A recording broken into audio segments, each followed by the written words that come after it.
Ni Machi 23 tunaingia siku ya 24, yaani kama wiki ya 4 hivi ya vita hivi ambavyo vimeendelea kuchukua taswira mpya na vimetanua katika maeneo mbalimbali ya ulimwengu huu. Na kuletea ripoti kuanzia jana Machi 22 mchana mpaka asubuhi ya leo ya Machi Jumatatu ya tarehe 23 asubuhi ya leo. Sasa tangu mchana jeshi la Israel la IDF limeanza wimbi kubwa la mashambulizi ya anga, yani waves of attack, yakilenga miundombinu ya kijeshi na utawala jijini Tehran.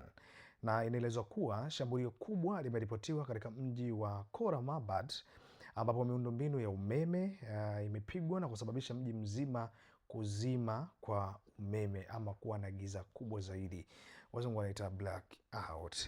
Lakini kamanda wa jeshi la Marekani ya CENTCOM imetoa onyo la dharura kwa raia wa Iran kukaa ndani ya nyumba zao, stay indoor, kwa usalama wao, huku ikidai kuwa viongozi wa Iran wamejificha kwenye maandaki ya kina kirefu, yaani deep bunkers, yaliyolindwa vikali zaidi, jambo ambalo kamanda wa jeshi alikuwa amelalamika kwelikweli kwamba mnawaacha wanajeshi wanaenda front line kupigana, alafu nyinyi mnaojiita viongozi mnajificha. Tokeni huko nje tuweze kupigana. Na hisi lengo lao kubwa, nataka waone nje ili waweze kuwa target, waweze kuwaua kama ambavyo wenyewe wanataka kutekeleza kwenye kauli zao za mwanzoni kabisa, wakati vita hivi vinaanza kutokea mwanzoni kabisa.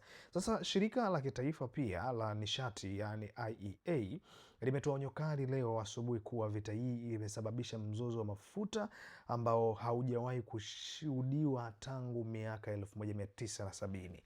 Yani hili tukio ambalo linatokea safari hii inaonekana tukio kubwa, na ndio maana dunia inaenda kuangalia kwa upana zaidi, kwa sababu kila mtu ataenda kuathirika na hiki, na itabidi kutengeneza hata urafiki na mtu ambaye alikuwa adui yako ili maisha yako yaweze kuendelea. Inakadiriwa hiyo dunia inapoteza mapipa milioni 11 kwa siku, kiasi kinachozidi hata mizozo mikubwa ya kihistoria ya mafuta duniani. Na Kirill Dmitriev, afisa mwandamizi wa Urusi, ametoa kauli ya kejeli kwa Ulaya akisema sasa bara hilo litaanza kufurahia maisha ya kukosa mafuta na gesi, yani no gas no oil, kutokana na usaidizi wao kwenye mgogoro huo.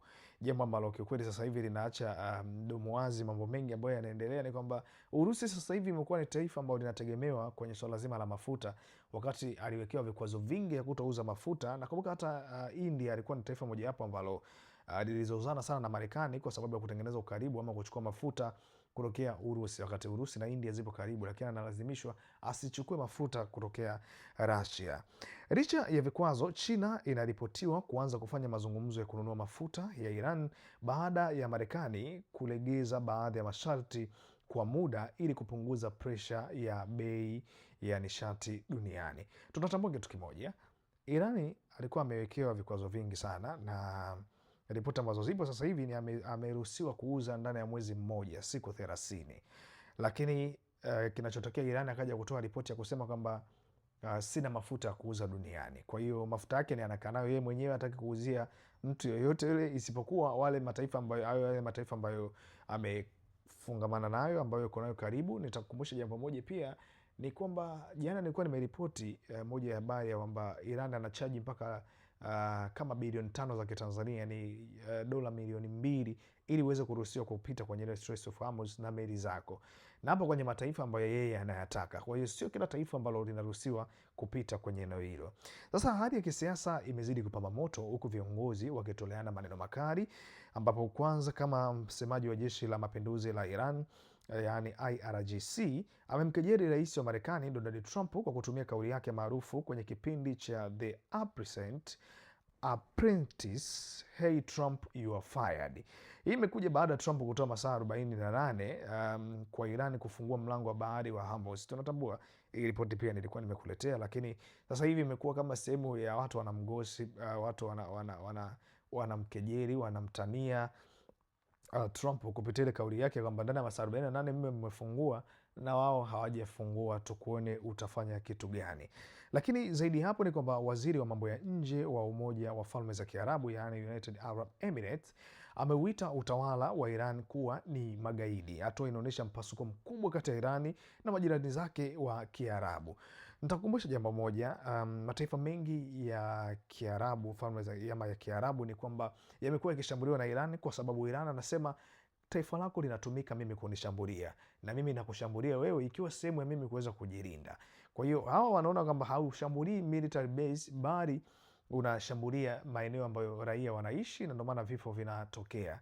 Kwa hiyo mwishoni ukinzani unaweza kutokea. Tunakumbuka hata siku ya jana, moja falme ya Kiarabu walitoa ripoti na kuwafukuza embassy za Iran kwenye mataifa yao, na wakaweza kuripoti ya kwamba kuna kitu kimoja alikuwa amekisema, samahani kidogo nilikuwa amekisahau, nadhani kama nitakikumbuka nitaweza kuelezea hapo mbele. Lakini kingine ni kwamba Moscow imetoa wito wa dharura kwa Marekani na Israeli kusitisha mara moja uchochezi na mashambulizi dhidi ya Iran ili kuzuia maafa makubwa zaidi. Nikizungumzia Moscow nazungumzia Urusi.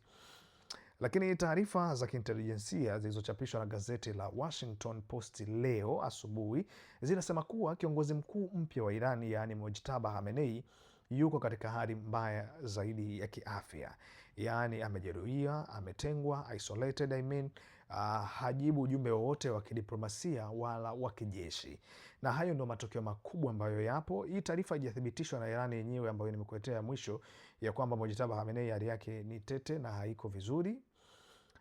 Haijathibitishwa na Irani wenyewe, lakini haya ni moja ya matukio makubwa zaidi ambayo yametokea sasa hivi ndani ya masaa haya 24 mpaka anapokuandalia ripoti hii na kukufikia. Nadhani kama kuna lingine ambayo litatokea la muhimu zaidi nitakuletea hapo kesho. Tutaangalia kama bei ya mafuta itapanda na ni nani ambaye atakuja kwa hivi sasa, lakini Israeli naona imekasirishwa kwa kweli na tukio ambalo lilikuwa imefanya na Iran la kushambulia kwenye lile eneo la Domida kama sijakosea na Arad, na kusababisha kule Arad hakuna kifo ambacho kimeripotiwa zaidi ya majeruhi, lakini upande wa Domida, sijui Domina kama sijakosea vibaya kutamka, ni kuna vifo ambavyo vimeripotiwa kama 11 hivi, ikiwemo mtoto sijui na vitu kama hivyo. Na mpaka hivi sasa upelelezi unaendelea kufanyika juu ya tukio ambalo lilikuwa limehusisha shambulizi la Israeli nchini Iran ambalo inadaiwa kushambulia shule ya wanafunzi. Zaidi na zaidi ni kwamba vita hivi bado havionekani kama vitafikia kikomo kwa hivi sasa, kwa sababu kila mmoja anasimama upande wake na amekuwa na misimamo mikali kwenye kile ambacho anakiamini. Endelea kuwa nami Dr. Mateka, nadhani ni sehemu pekee ambayo utajipatia updates ya taarifa bila kuwa na upande wowote. Bye bye.